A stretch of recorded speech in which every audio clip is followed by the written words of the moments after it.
여러분 혹시 첫 번째 데이트했던 날 기억나십니까? 사랑하는 그이와 데이트를 앞두고 그 전날 밤 얼마나 설렘합니까? 그죠? 마음이 가슴이 콩닥콩닥합니다. 저도 마찬가지였었어요. 어제 밤잠을 못 이뤘습니다. 여러분들 이 자리에서 만난다는 생각에 너무 설레어서 감동받고 잠이 안 오더라고요. 그래서 오늘 막상 와보니까 너무 반갑고 행복한 시간. 특별히 여기 보시면 우리 청년 1, 2부가 함께 모였으니 얼마나 더 감사한지 모르겠습니다.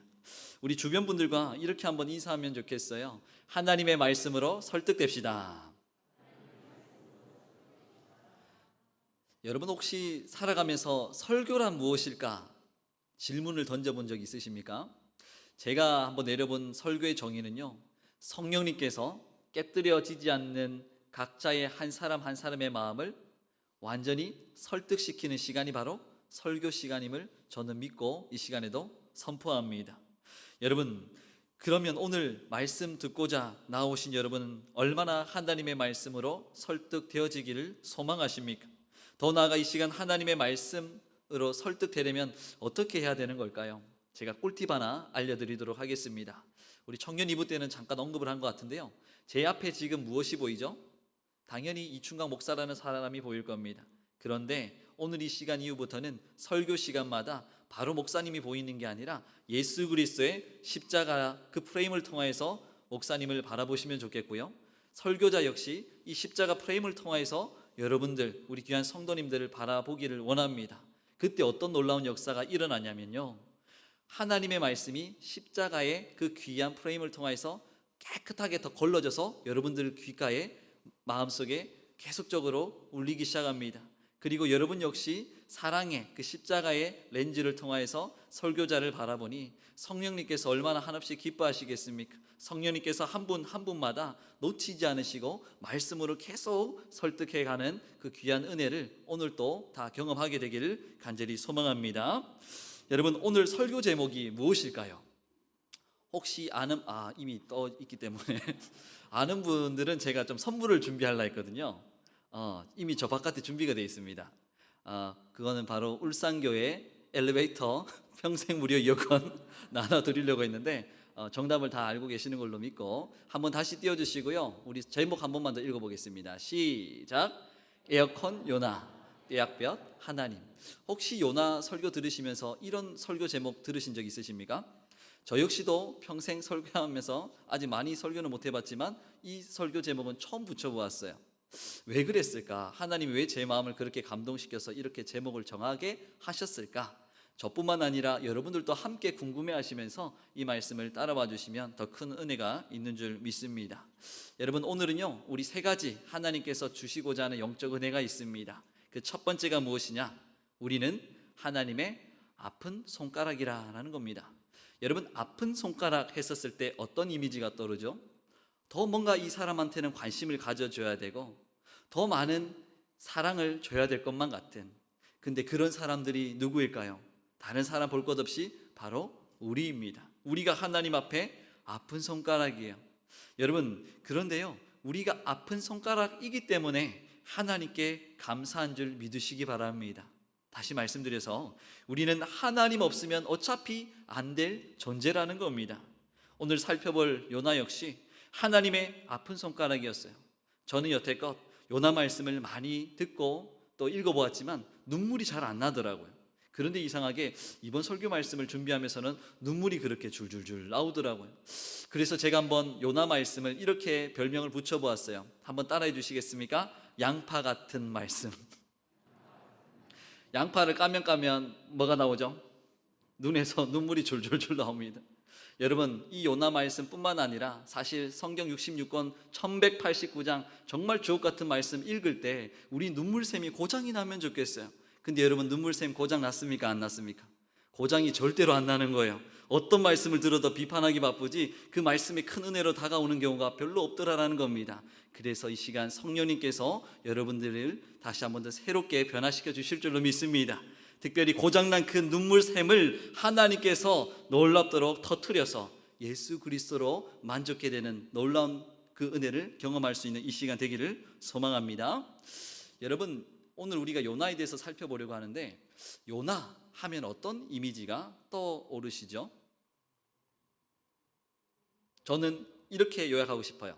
천방지축, 진짜 말 안 듣는 변덕쟁이, 이런 이미지가 떠오릅니다. 여러분, 동시에 제 어릴 적 이 철없던 모습도 떠올랐어요. 여러분, 제가 정말 말 안 들었던 시기가 5살, 6살 때.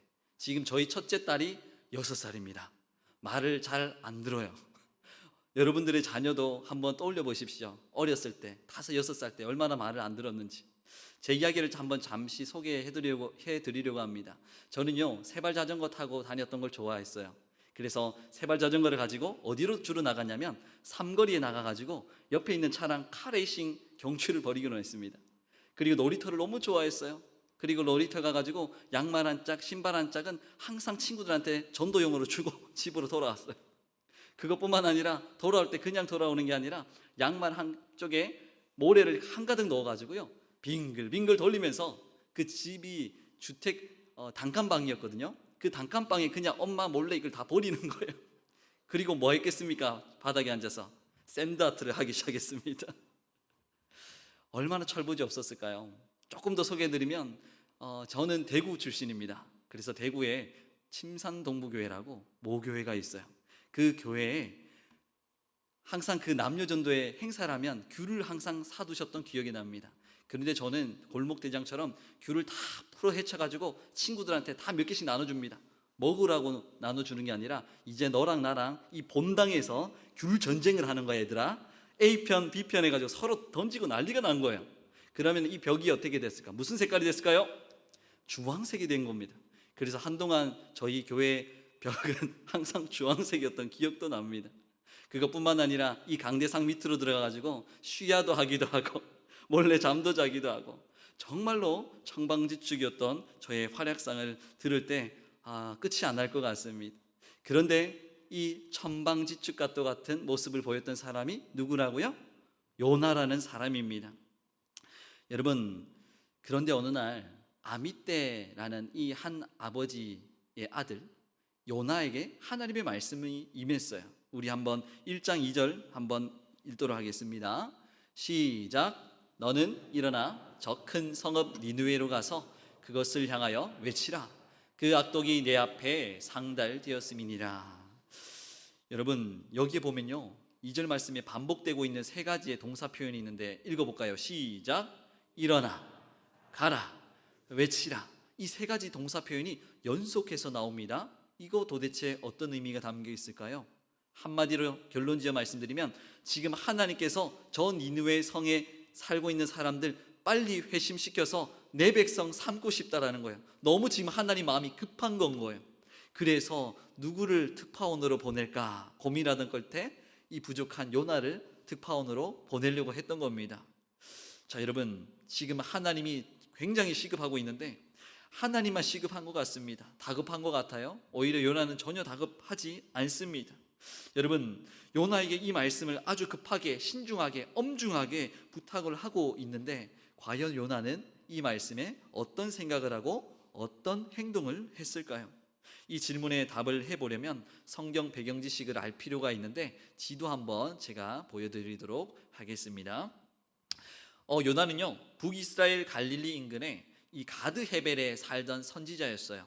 이 가드 헤벨 근처에는 니느웨라는 곳이 있었는데, 이 니느웨는 아수르의 수도였습니다. 당시 아수르는요, 고대 근동에서 정말 악랄한, 매우 잔인하기로 유명한 나라였습니다. 예를 들면 주변 포로들을 다 잡아가지고요, 그 산채로 몸에 살가죽을 다 벗겨냈습니다. 코를 꿰어가지고요 끌고 가기도 했고, 성문 앞에 해골산을 쌓는 극도의 공포 정치를 펼쳤던 나라가 아수르라는 나라입니다.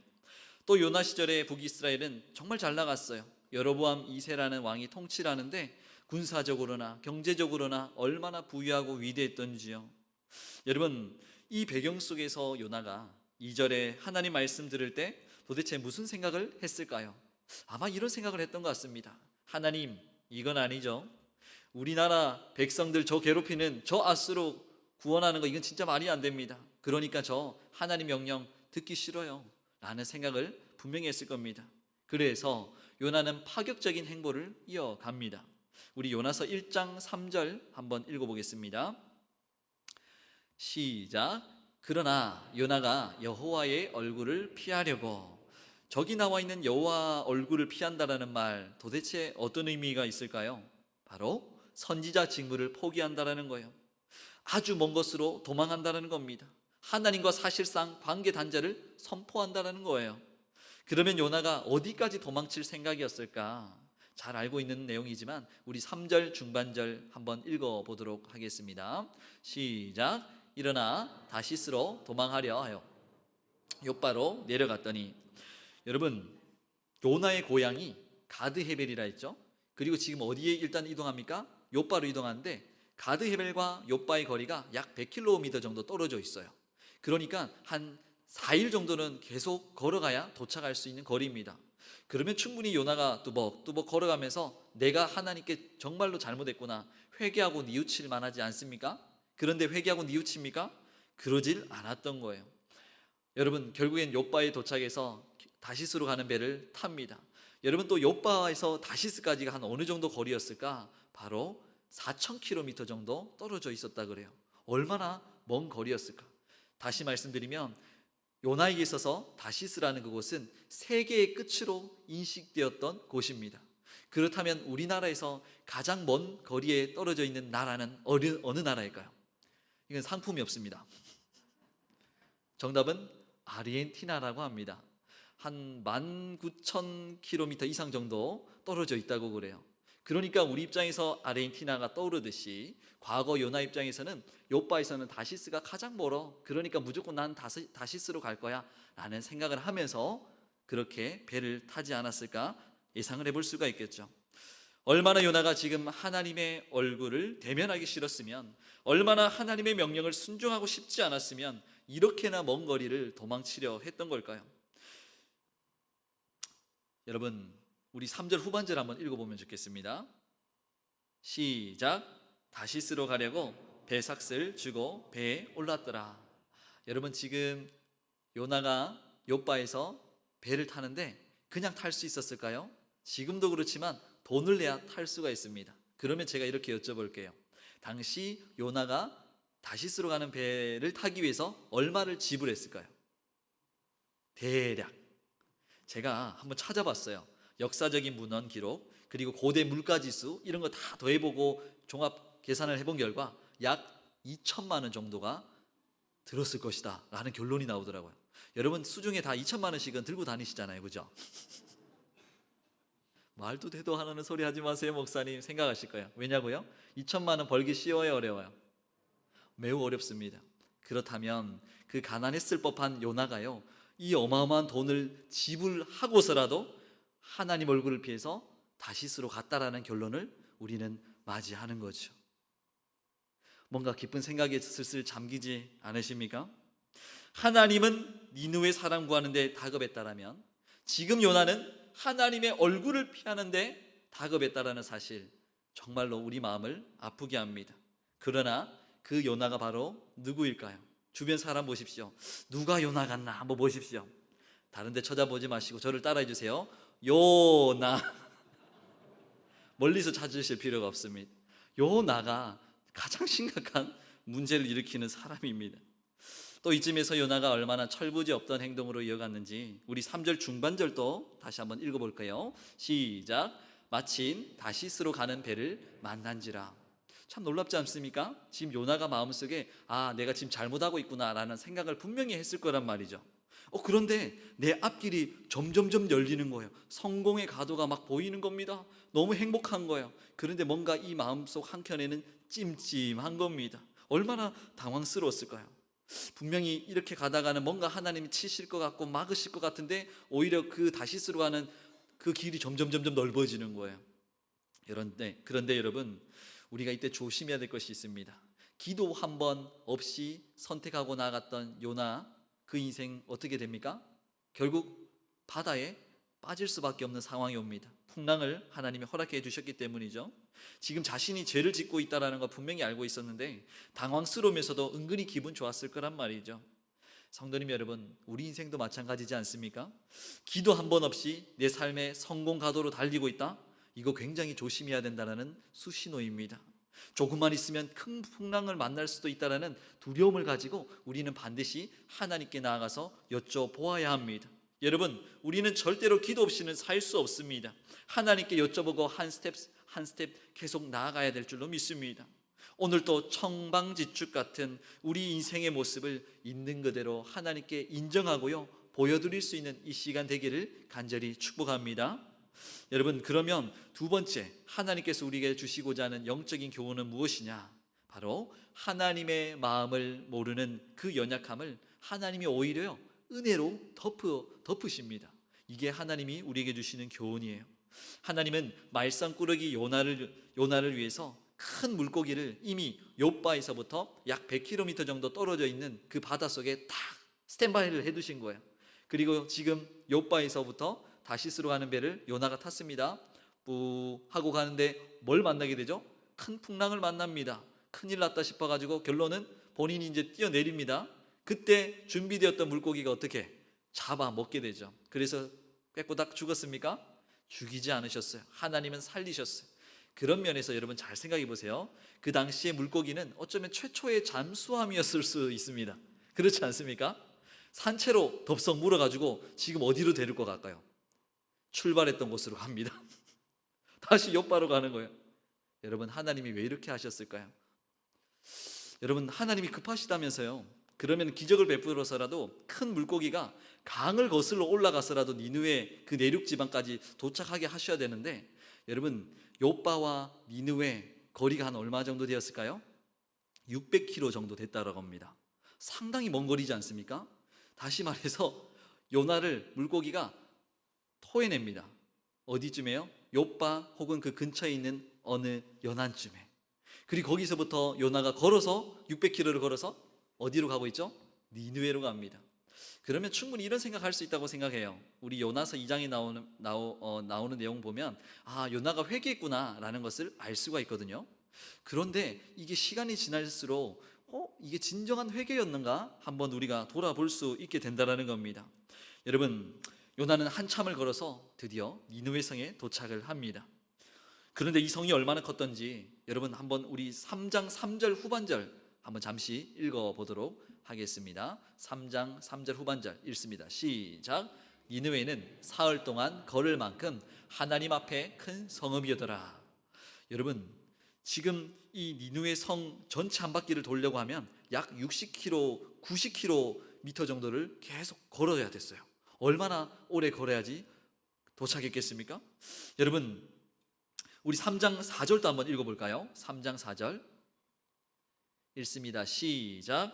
요나가 그 성읍에 들어가서 하루 동안 다니며 외쳐 이르되 40일이 지나면 니느웨가 무너지리라 하였더니, 여러분 3장 4절을 통하여서 요나가 진짜 회개했을까요? 안 했을까요? 아직은 감이 안 잡히실 겁니다. 그런데 감이 딱 잡히시도록 제가 한번 말씀을 드려보겠습니다. 요나가 사흘 길이 아니라 약 30km 정도, 즉 하루만 돌면서 회개의 메시지를 선포했습니다. 요나의 회개가 참되지 못했다라는 이 증거 구절이 무엇이냐? 바로 요나가 외친 표현입니다. 우리 3장 4절에 보면요, 이런 히브리어 원문을 보게 되는데 다들 히브리어 좀 잘 하시잖아요, 그죠? 한번 크게 읽어볼까요? 시작. 오드 아르바임 염 베 니느웨 네 바케트. 잘하셨습니다. 근데 이거를 한국말로 딱 바꾸면 어떻게 표현할 수 있을까요? 40일이 지나면 니느웨가 무너진다 라는 말이에요. 제가 하나 더 추가해서 질문 드려볼게요. 여러분, 40일이 지나면 니느웨 성이 멸망당해요 라는 이 말에 하나님, 죄라는 요소가 들어가 있나요? 들어가 있지 않아요. 쉽게 말하면 한쪽 손 딱 호주머니 넣고 건성건성 다니면서 들을 사람은 듣고 말라면 말고 40일 지나면 너가 다 죽는답니다.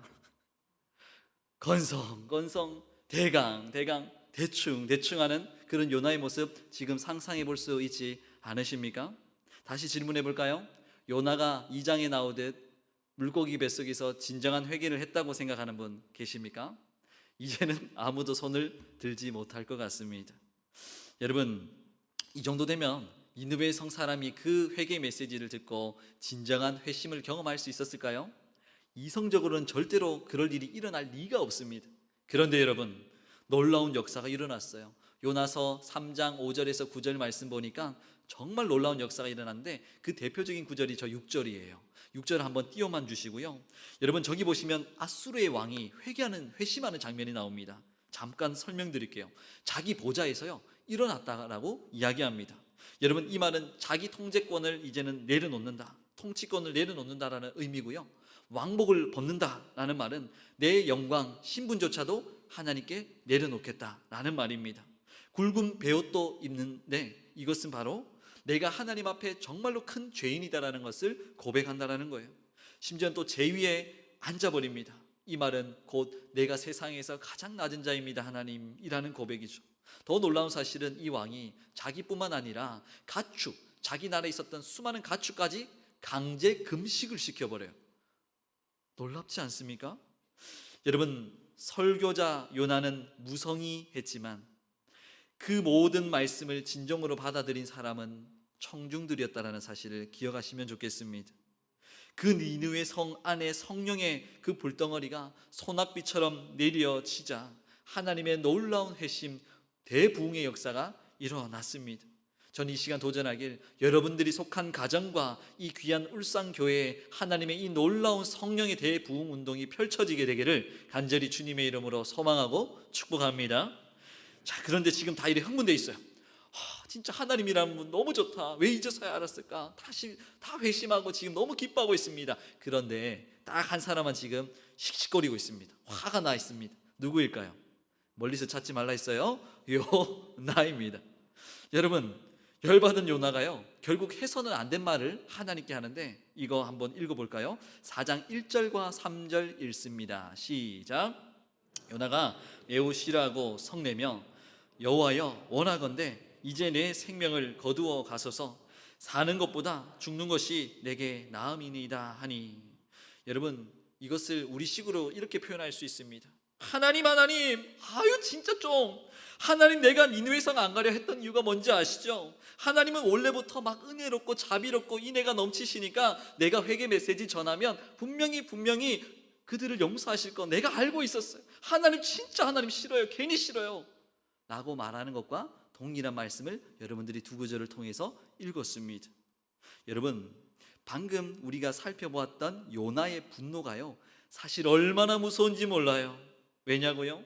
내 마음에 들지 않으면 하나님의 선하심조차 악하다고 쏘아붙이는 지독한 자기 중심성 때문입니다. 동시에 영적 시기심도 얼마나 많은지 몰라요. 내 백성들만, 내 가정만, 나만 구원받으면 됐지. 하나님 저 애꿎은 심지어는 우리나라 저렇게 괴롭히는 아수르 전 니느웨 사람들 왜 용서하려고 하십니까? 라는 마음이 요나에게 있었다는 겁니다. 혹시 우리에게도 이 지독한 자기 중심성 없습니까? 성도님들을 서로를 향해서 기도하겠습니다 라고 해도 그는 기도하지 않는 것 또한 자기 중심성일 수 있습니다. 지금 내 옆에 성도들 아파 죽으려고 하는데 앞에서는 위로하는 척하지만 정작 내 마음속에는 나와 내 가정만 건사하면 되지 뭐 하루 이렇게까지 내가 신경 써 라는 그런 모습들 혹시 우리에게는 없는지 이 시간 돌아보게 되기를 소망합니다. 늘 언제나 우리가 하나님보다는 내 생각이 옳습니다라는 그 잘못된 아집, 고집들 혹시 여전히 우리에게 있지 않은지 이 시간 돌아보게 되기를 축복합니다. 그런데 여러분 하나님이 이 지독한 자기 중심성을 뭘로 덮으신다고요? 하나님의 은혜로 덮으신다라는 겁니다. 이때 은혜로 덮는다라는 의미는요 하나님이 따라해 봅시다. 오래 참으십니다. 맞습니까? 여러분 인생을 잠깐 눈을 감고 한번 살펴보시기 바랍니다. 하나님의 은혜 아니면은 우리는 죽을 수밖에 없는 죄인이었지 않습니까? 오늘 하나님께서 우리에게 주시는 마지막 영적 교훈은 무엇이냐?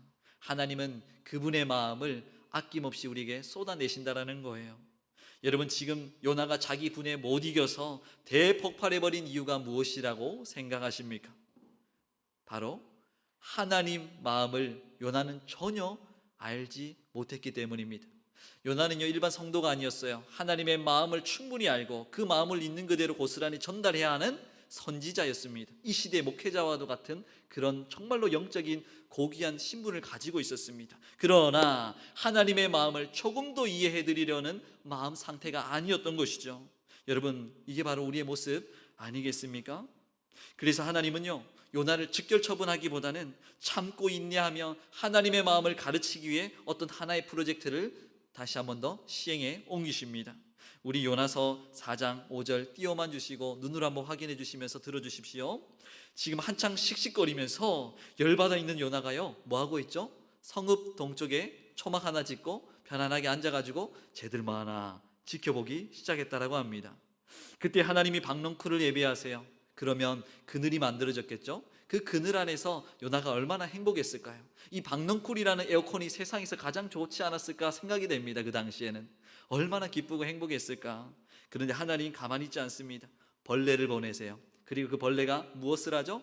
박넝쿨을 다 깔아먹어요. 그리고 나서 이어졌던 상황은 박넝쿨이 사라지니까 이제 그늘이 사라지고 태양빛이 계속적으로 자기한테 내려지는 거예요. 얼마나 힘들고 괴로웠겠습니까?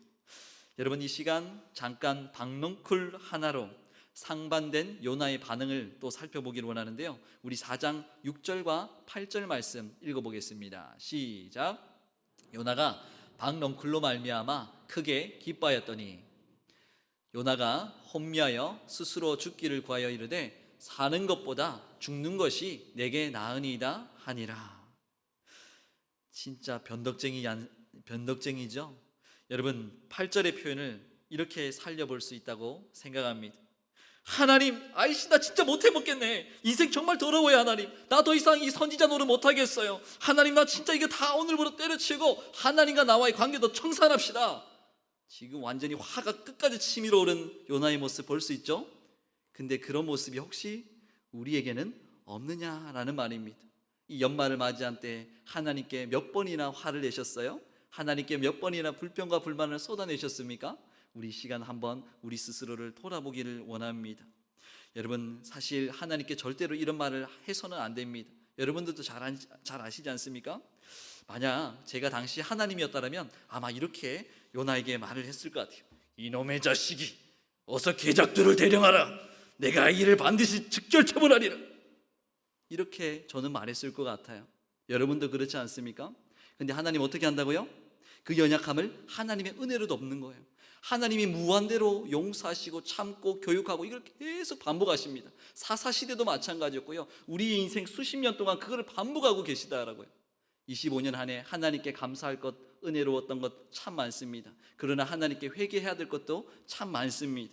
오늘 이 시간 우리 입술에 회개의 역사가 일어나기를 간절히 주님의 이름으로 축복합니다. 요나서 4장 2절의 말씀을 우리가 붙들면 좋겠어요. 하나님은 정말로 은혜롭고요, 자비롭고 인내하시고 노하기도 더디하시고 어마어마한 분이십니다. 그 사실을 우리가 정확하게 믿는 순간 오늘 또 내가 하나님께 회개했었을 때 하나님 100% 용서해 주시겠구나 라는 믿음이 생긴다라는 거죠. 그러면 마지막 구절에서 하나님 숨겨두었던 그 하나님의 마음을 다 쏟아내셨던 내용들을 한번 읽어보도록 하겠습니다. 마지막 구절 우리 한번 10절 11절 말씀 띄워주시고 큰 목소리로 읽어보겠습니다. 시작. 여호와께서 이르시되 내가 수고도 아니하였고 재배도 아니하였고 하룻밤에 났다가 하룻밤에 말라버린 이 박넝쿨을 아꼈거든 하물며 이 큰 성읍 니느웨에는 좌우를 분별하지 못하는 자가 12만 명이요 가축도 많이 있나니 내가 어찌 아끼지 아니하겠느냐 하시니라. 네, 이것이 바로 하나님의 본심이에요. 하나님의 마음이에요. 여러분, 주변 분들과 이렇게 한번 잠깐 인사 나눠볼까요? 하나님 은혜 아니면 죄송하지만 당신 벌써 죽었습니다.